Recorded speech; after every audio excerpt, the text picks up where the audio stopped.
Hello po mga ka-agri, no? Isang magandang araw po sa ating lahat. So today ho is April 26 at andito po tayo ngayon sa Maitom, Sarangani Province. So maaga pa po dito mga ka-agri ay umulan na, no? So kadalasan kasi dito sa Maitom pag ganitong panahon ay halos araw-araw, no? Kung hindi hapon, kung minsan ay umaga umuulan na. So Saturday ngayon, so weekend sa mga trabahante, no?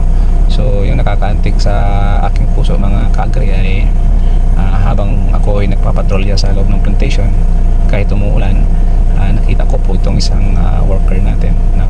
So kahit umuulan, basang-basa, nagtatrabaho pa rin. Actually guys, dito sa plantation, call din nila kung habang umuulan pwede din silang magpahinga muna, no?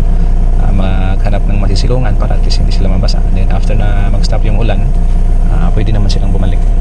Pero ang sa kanila lang kasi yung oras na nasayang, so yung ginagawa nila kahit umuulan kung minsan nagpabasa na lang, no? Para matapos din yung area na i-cover nila for today. So ito yung pinaka hero dito sa aming plantation mga guys, no? Itong mga workers na ito, napakaganda ng attitude.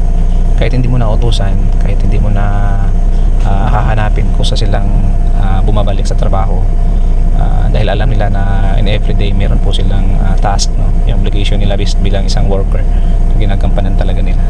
So salute ako dito guys, no? Sa ganitong mga tao, walang ibang iniisip is yung kapakanan ng company at saka yung kapakanan ng pamilya din nila.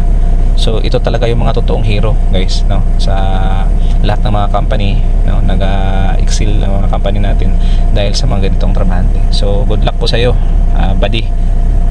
Maraming salamat po.